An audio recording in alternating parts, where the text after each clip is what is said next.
प्यारे बच्चों, स्वागत है आपका अपने YouTube channel free study with AK पर।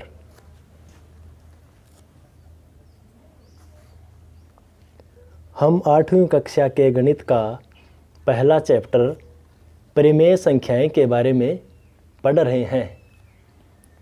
परिमेय संख्याओं का यह हमारा दूसरा वीडियो लेक्चर है।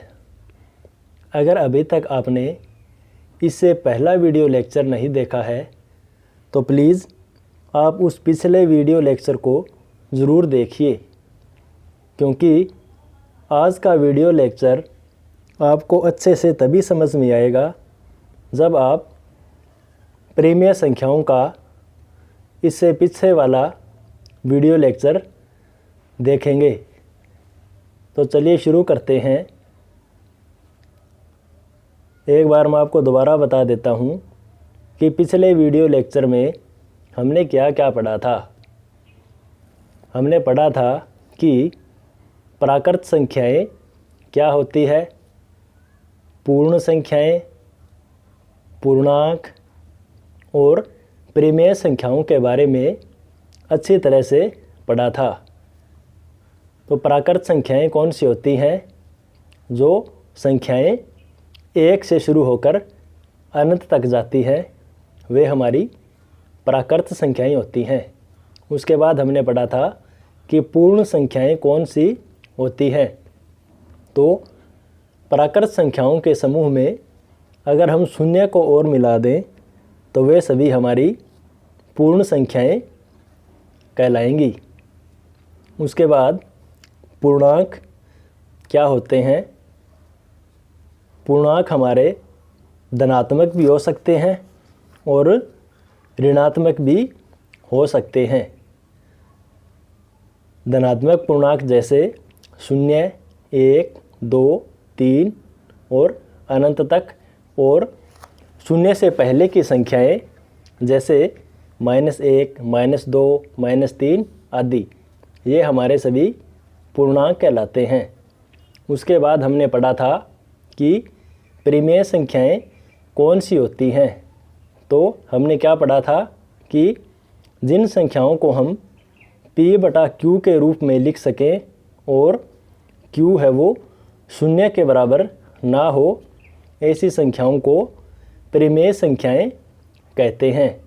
जैसे 3/4, 3/1, 2/-1, तो ये सभी हमारी परिमेय संख्याएं कहलाती हैं।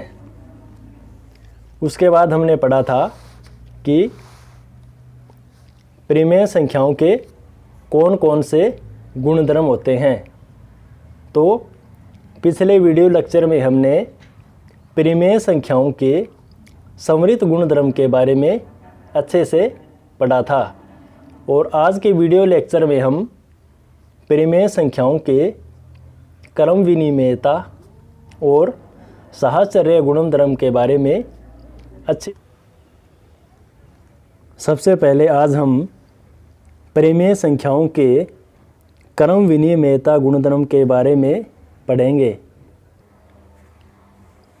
हम बारी बारी से जोड़, घटा, गुणा और भाग के द्वारा सभी प्रकार की संख्याओं की क्रम विनिमेयता गुणधर्म के अंतर्गत जांच करेंगे।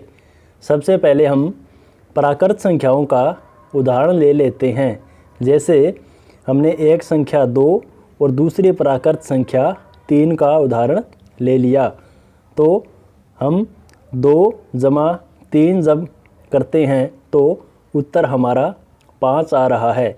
इसी प्रकार जब हम इनका क्रम बदल दें, इन 2 प्राकृत संख्याओं का अगर हम क्रम बदल देते हैं, जैसे 2 की जगह 3 और 3 की जगह 2 लिखकर जब हम इन दोनों प्राकृत संख्याओं का योग करते हैं तो हमारा उत्तर 5 आ रहा है।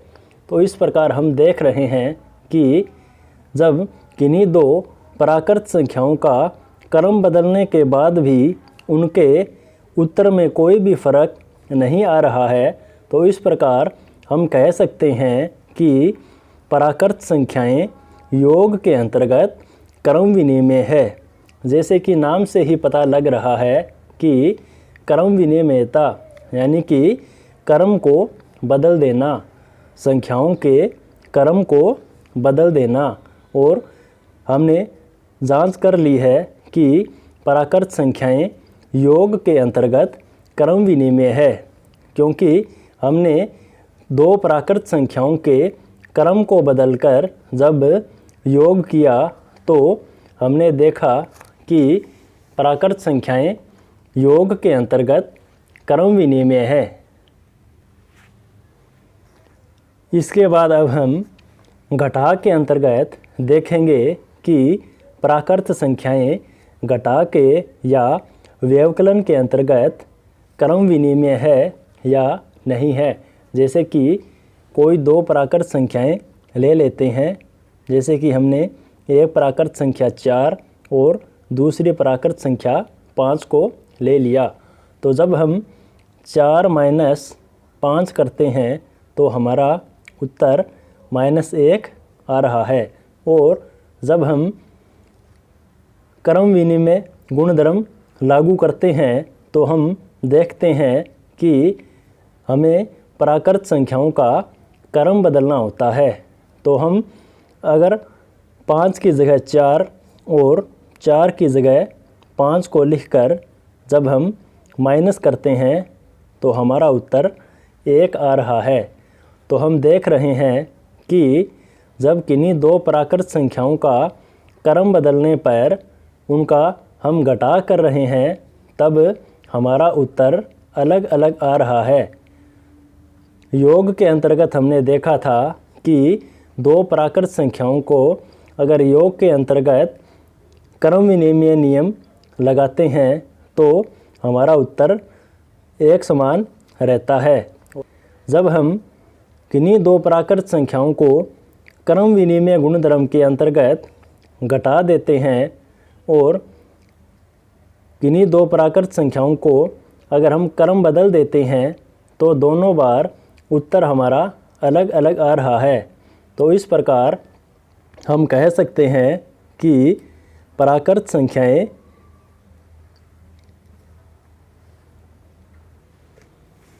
घटा के अंतर्गत क्रम विनिमय नहीं है। क्यों नहीं है?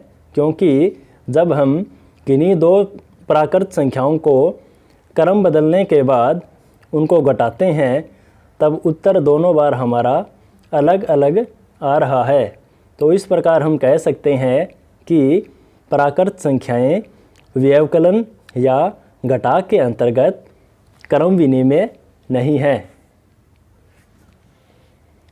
अब आगे हम प्राकृत संख्याओं की गुणा के अंतर्गत जांच करते हैं। जैसे कोई दो प्राकृत संख्याएं ले लेते हैं 3 और 5।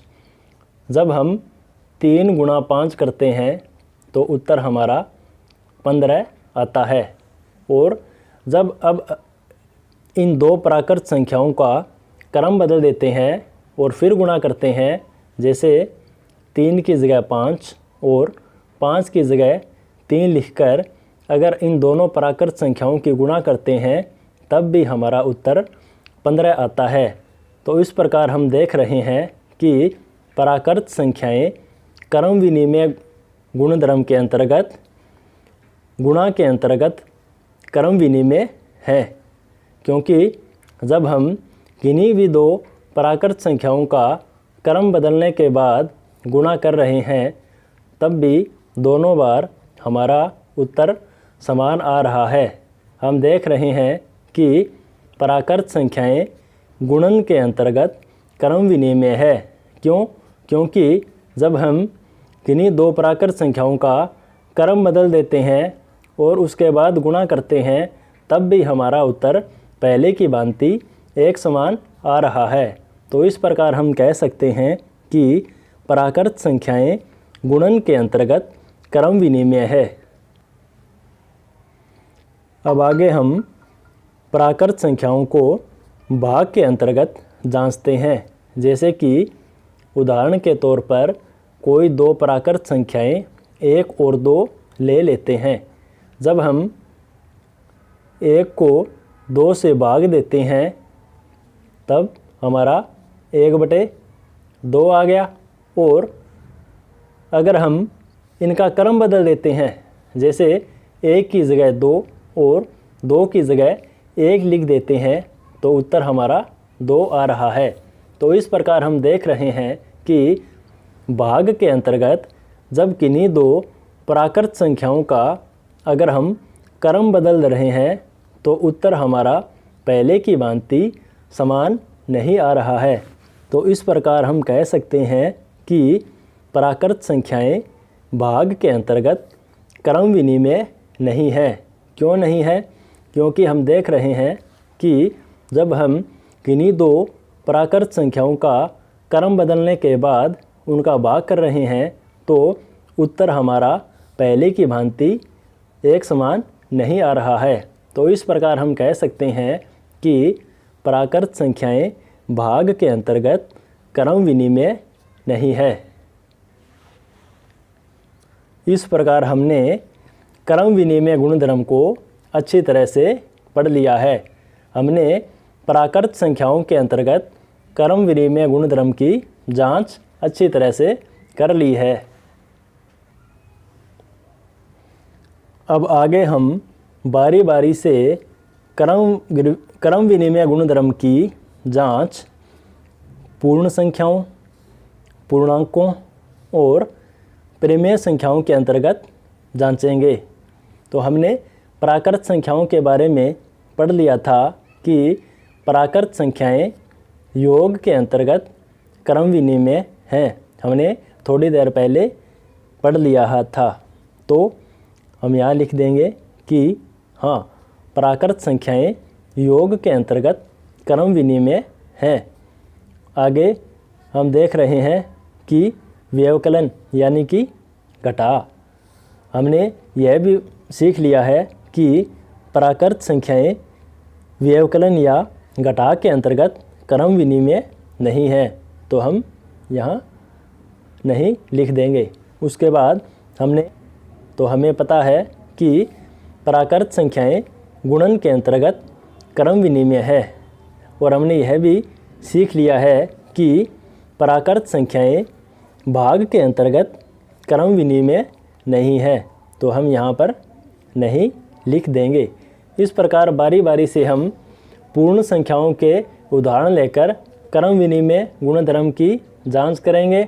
उसके बाद पूर्णांक और उसके बाद परिमेय संख्याओं की भी क्रम विनिमय गुणधर्म के अंतर्गत जांच करेंगे। जैसे हमने पढ़ा था कि पूर्ण संख्याएं कौन सी होती है, कि जो संख्याएं 0 से शुरू होकर अनंत तक जाती है वे हमारी पूर्ण संख्याएं कहलाती है। तो जब हम कोई 2 पूर्ण संख्याओं को जोड़ते हैं तो उनका परिणाम जो आता है, और जब उन 2 पूर्ण संख्याओं का क्रम बदलकर उनको आपस में जोड़ते हैं तब जो परिणाम आता है, तो हम देखते हैं कि क्रम बदलने से पहले और क्रम बदलने के बाद योग है वो बराबर ही आता है। जैसे हमने 2 पूर्ण संख्याएं ली, 1 और 2। जब 1 और 2 का योग किया तो हमारा परिणाम आया 3।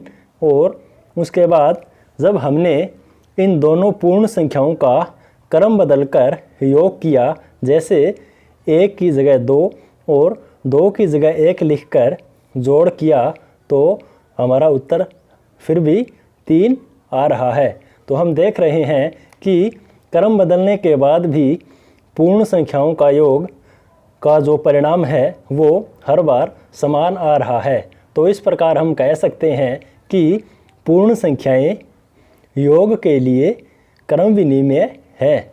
उसके बाद बारी बारी से जब हम पूर्ण संख्याओं के उदाहरण लेकर जांच करेंगे तब हम देखेंगे कि पूर्ण संख्याएं योग और गुणन के लिए क्रम विनिमय है, लेकिन पूर्ण संख्याएं व्यवकलन और भाग के लिए क्रम विनिमय नहीं है। इसी प्रकार हम पूर्ण संख्या पूर्णांकों का उदाहरण लेकर जांच करेंगे।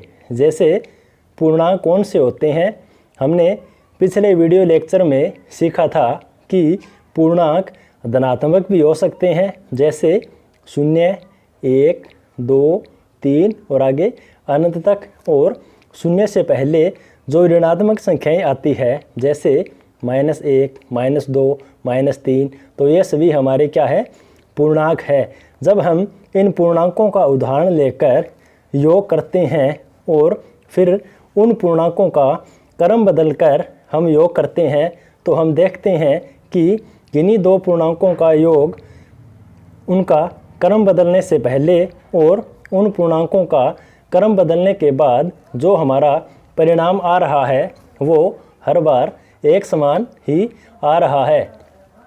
इस प्रकार हम कह सकते हैं कि पूर्णांक योग के लिए क्रम विनिमय है।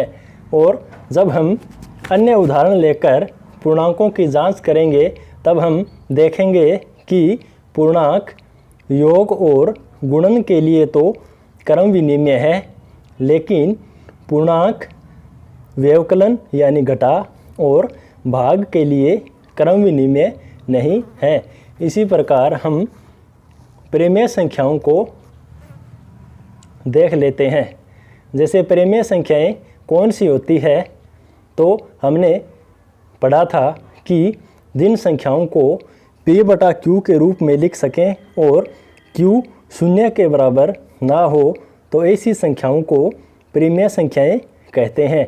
जैसे हमने यहाँ पर उदाहरण ले रखा है, कोई दो परिमेय संख्याएं ले रखी है। जैसे पहली परिमेय संख्या है 1/2 और दूसरी परिमेय संख्या भी 1/2। जब हम इन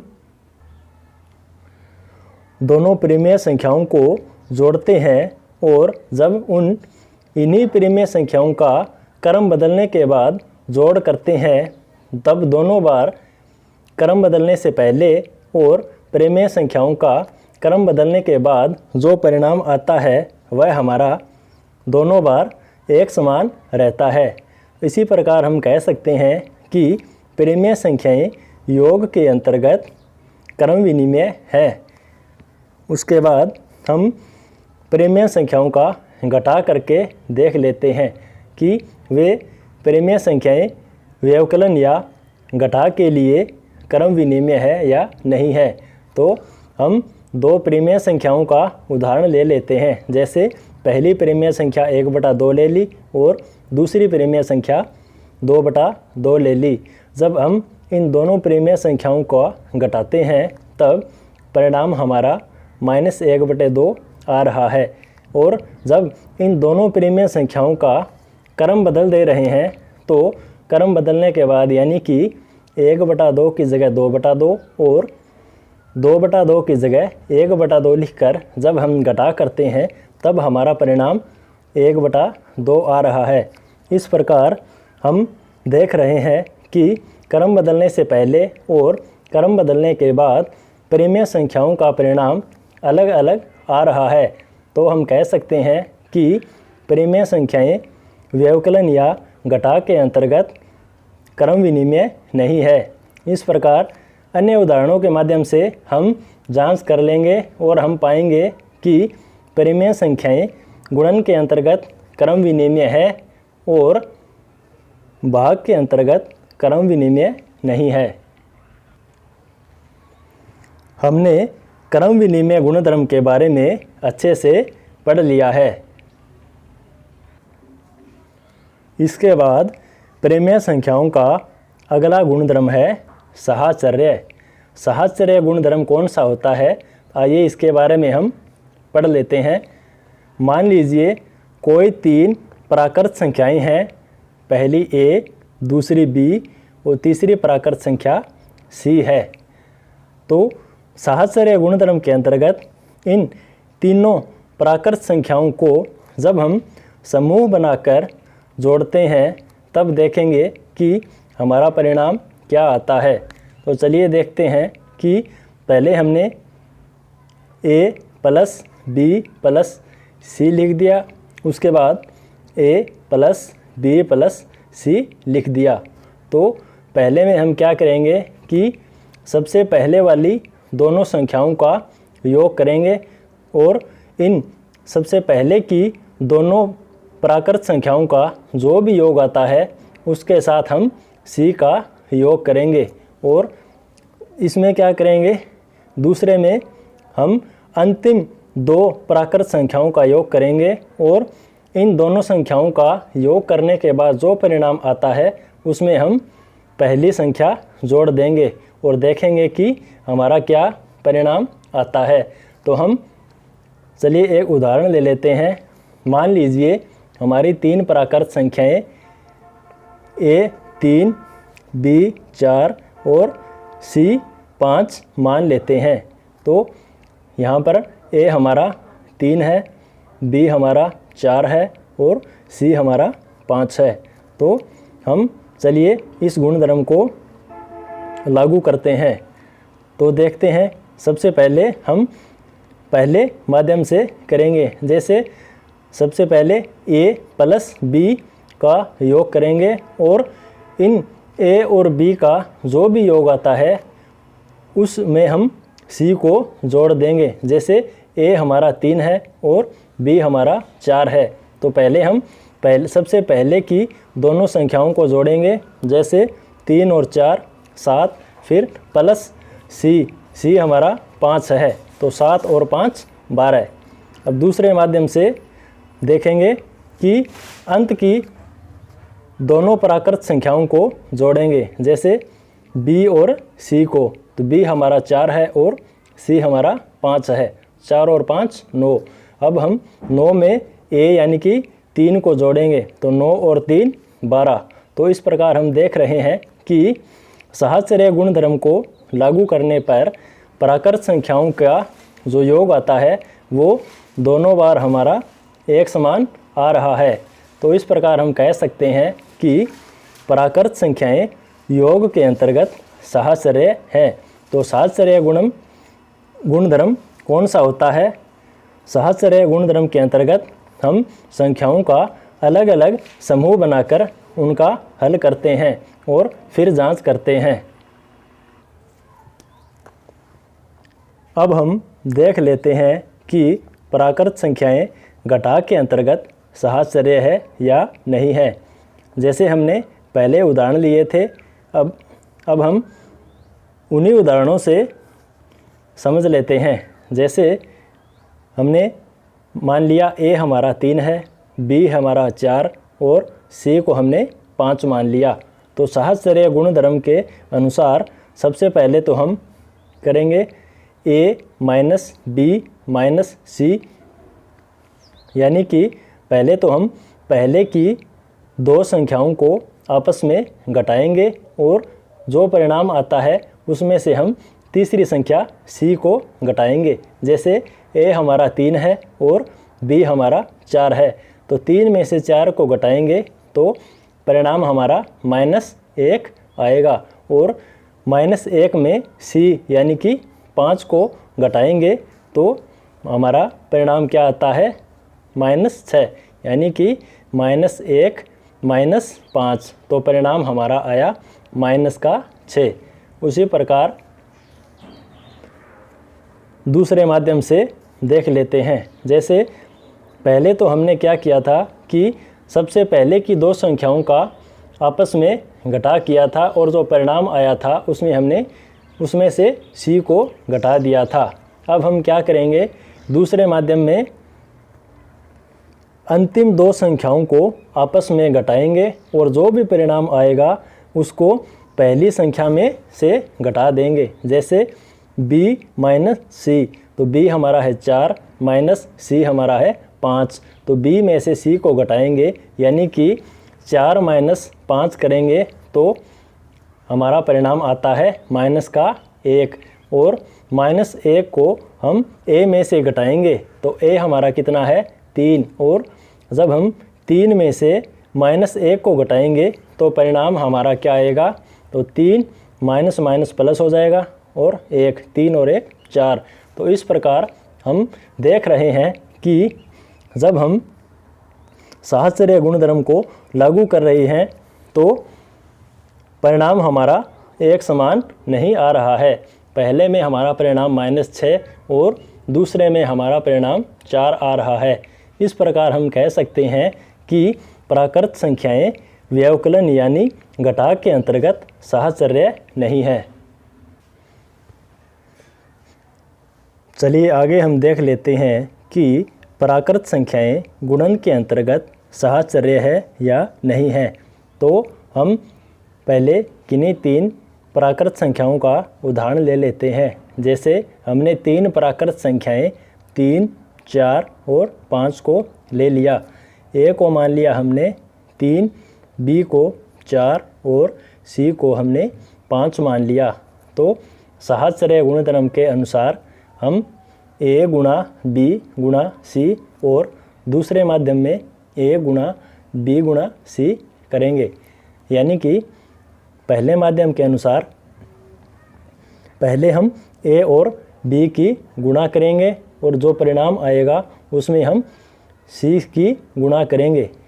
तो फिर देखेंगे कि क्या परिणाम आता है। जैसे हमने ए को बी से यानी कि 3 को 4 से गुणा किया तो हमारा परिणाम आया 12 और फिर उसमें सी को गुणा कर दिया यानी कि 12 को सी यानी कि सी हमारा कितना है 5 यानी कि 12 को 5 से गुणा किया तो परिणाम आया हमारा 60।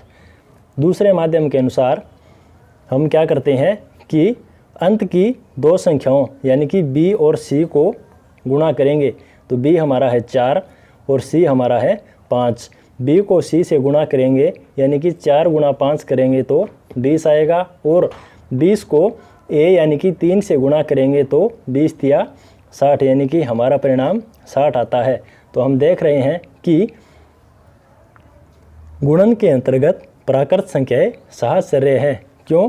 क्योंकि पहले और दूसरे माध्यम के अनुसार हमने उदाहरण लेकर सिद्ध कर दिया है कि परिणाम दोनों बार हमारा एक समान ही आ रहा है। तो इस प्रकार हम कह सकते हैं कि प्राकृत संख्याएं गुणन के अंतर्गत साहचर्य है। इस प्रकार हम बारी बारी से विभिन्न उदाहरणों के माध्यम से जांच कर लेंगे और देखेंगे कि प्राकृत संख्याएं, पूर्ण संख्याएं, पूर्णांक और परिमेय संख्याएं योग, व्यवकलन यानी कि घटाव, गुणन और भाग के लिए साहचर्य है या नहीं है। तो प्राकृत संख्याओं के उदाहरण लेकर तो हमने जांच कर ली थी कि प्राकृत संख्याएं योग और गुणन के अंतर्गत तो साहचर्य है, लेकिन व्यवकलन और भाग के अंतर्गत साहचर्य नहीं है। इस प्रकार हम पूर्ण संख्याओं का उदाहरण लेकर भी जांच करेंगे और पाएंगे कि पूर्ण संख्याएं भी योग और गुणन के अंतर्गत साहचर्य है, लेकिन व्यवकलन और भाग के अंतर्गत साहचर्य नहीं है। पूर्णांक भी योग और गुणन के लिए साहचर्य होते हैं, लेकिन व्यवकलन और भाग के लिए साहचर्य नहीं होते। इसी प्रकार परिमेय संख्याओं के कुछ उदाहरण लेकर हम जांच करेंगे और देखेंगे कि परिमेय संख्याएं योग और गुणन के लिए तो साहचर्य है, लेकिन व्यवकलन और भाग के लिए साहचर्य नहीं है। इस प्रकार हमने साहचर्य गुणधर्म के बारे में भी अच्छे से पढ़ लिया। इससे पहले हमने क्रम विनिमय गुणधर्म के बारे में भी पढ़ा था। अब अगला हमारा है योज्य तत्समक। ये योज्य तत्समक क्या होता है, चलिए किन्हीं 2 उदाहरणों के माध्यम से समझते हैं। जैसे हमने एक संख्या ले ली 2 और दूसरी संख्या 0। जब हम 2 में 0 को जोड़ते हैं तो उत्तर हमारा 2 ही रह जाता है। अगली संख्या 3, जब 3 में हम 0 जोड़ते हैं तो परिणाम हमारा 3 ही रह जाता है। तो इस प्रकार हम देख रहे हैं कि योज्य तत्समक क्या होता है। योज्य तत्समक वह होता है जिसमें कोई भी संख्या को जब हम जोड़ते हैं तब परिणाम हमारा बदलता नहीं है, वही का वही रहता है। कहने का तात्पर्य है कि योज्य तत्समक वह संख्या है जिसमें कोई भी संख्या को जोड़ने पर परिणाम पर कोई भी फर्क नहीं पड़ता है, यानी कि शून्य हमारा योज्य तत्समक है। क्यों? क्योंकि शून्य में हम अगर कोई भी संख्या को जोड़ते हैं तब संख्या में कोई भी बदलाव नहीं आता है, संख्या के परिणाम में कोई भी बदलाव नहीं रहता है, संख्या हमारी समान रहती है। जैसे 2 को शून्य में जोड़ा और 3 को शून्य में जोड़ा तो परिणाम हमारा सेम समान रह गया है। इस प्रकार हम कह सकते हैं कि योज्य तत्समक हमारा शून्य है, कि शून्य को योज्य तत्समक कहा जाता है। अगला बिंदु हमारा है गुणात्मक तत्समक। तो गुणात्मक तत्समक किसे कहते हैं, आइए इसे भी हम उदाहरणों के माध्यम से समझते हैं। जैसे हमने कोई 2 संख्याएं ले ली, जैसे एक संख्या तो हमने 1/2 और दूसरी संख्या भी 3/2 ले रखी है। तो हम देखते हैं कि जब हम 1/2 को 1 के साथ गुणा करते हैं तब हमारा परिणाम में कोई भी बदलाव नहीं आया, और जब हम 3/2 को 1 से गुणा करते हैं तब भी परिणाम में हमारा कोई भी बदलाव नहीं आ रहा। तो इस प्रकार हम कह सकते हैं कि 1 को गुणात्मक तत्समक कहते हैं। क्यों? क्योंकि 1 को हम किसी भी संख्या से गुणा करते हैं तो संख्या के परिणाम में कोई भी बदलाव नहीं आता, इसलिए हम कह सकते हैं कि 1 हमारा गुणात्मक तत्समक है। क्योंकि 1 को हम किसी भी संख्या से गुणा करते हैं तब संख्या के परिणाम में कोई भी बदलाव नहीं होता है। हमारा अगला बिंदु है योज्य प्रतिलोम। योज्य प्रतिलोम क्या है, आइए इन्हें भी हम उदाहरणों के माध्यम से समझते हैं। जैसे एक संख्या है हमारी 2, ये 2 क्या है, धनात्मक है, यानी कि एक पॉजिटिव यानी कि धनात्मक संख्या है। और जब हम इस संख्या का साइन को चेंज कर देते हैं, यानी कि हमारा धनात्मक है 2 और 2 को हम ऋणात्मक 2 यानी कि नेगेटिव 2 लिख देते हैं, तो हमारा उसको ही योज्य प्रतिलोम कहते हैं। चलिए एक और उदाहरण लेते हैं। जैसे हमने 3/4 लिया, तो 3/4 क्या है, हमारा धनात्मक है, यानी कि एक परिमेय संख्या है जो कि पॉजिटिव है। 3/4 पॉजिटिव या एक धनात्मक परिमेय संख्या है। जब हम इसको ऋणात्मक कर देते हैं तब ये हमारा एक योज्य प्रतिलोम बन गया। इस प्रकार हमने क्या देखा कि कोई भी संख्या है, अगर उसका साइन चेंज कर देते हैं या किसी भी धनात्मक संख्या को ऋणात्मक और ऋणात्मक संख्या को धनात्मक कर देते हैं तो वह उसका योज्य प्रतिलोम कहलाता है। हमारा अगला बिंदु है गुणात्मक प्रतिलोम या व्युत्क्रम। इसको तो आप भली भांति जानते ही होंगे। चलिए हम किन्हीं 2 उदाहरणों के माध्यम से समझ लेते हैं। जैसे हमारी एक परिमेय संख्या है 3/4 और जब हम इसका व्युत्क्रम कर देते हैं तो 3/4 को 4/3 लिख सकते हैं। यानी कि यहाँ पे हम क्या कर रहे हैं कि कोई भी परिमेय संख्या का अंश को हर और हर को अंश बना रहे हैं। चलिए एक और उदाहरण देखते हैं। एक हमारी परिमेय संख्या है 5/6, तो हम 5 हमारा अंश है और 6 हमारा हर है, तो अंश को हर और हर को अंश लिख देते हैं, तो यह हमारा गुणात्मक प्रतिलोम है। यानी कि 5/6 का गुणात्मक प्रतिलोम 6/5 और 3/4 का गुणात्मक प्रतिलोम या व्युत्क्रम 4/3 है। यानी कि किसी भी परिमेय संख्या के अंश को हर और हर को अंश में बदल देना ही गुणात्मक प्रतिलोम कहलाता है। आगे है योग और व्यवकलन पर गुणन की वितरकता। ये वितरकता क्या है, चलिए समझते हैं। माना A, B, C 3 हमारी परिमेय संख्याएं हैं। तो देखिए वितरकता नियम के अंतर्गत पहले हम योग का उदाहरण लेते हैं। जैसे A, B, C 3 हमारी परिमेय संख्याएं थी।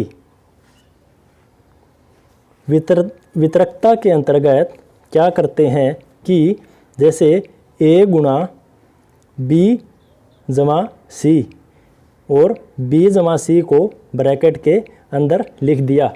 अब हम क्या करेंगे कि बारी बारी से A को हम B के साथ, उसके बाद A को C के साथ गुणा करके लिख देंगे। जैसे A गुणा B, उसके बाद हमारा प्लस का निशान, और अब A को हम C के साथ गुणा कर देंगे।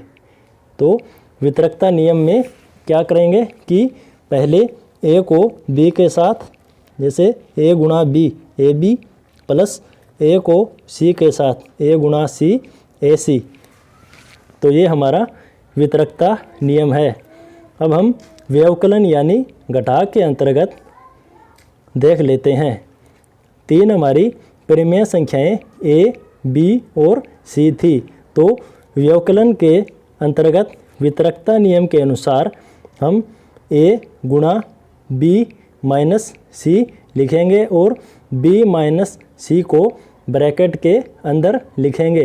तो जिस प्रकार हमने योग को उदाहरण किया था, उसी प्रकार से हम व्यवकलन के अंतर्गत वितरकता नियम को करेंगे। जैसे A को B के साथ गुणा करेंगे, उसके बाद माइनस का निशान, और उसके बाद A को C के साथ गुणा करेंगे। तो हम कैसे लिखेंगे, A गुणा B AB, फिर माइनस A गुणा C AC।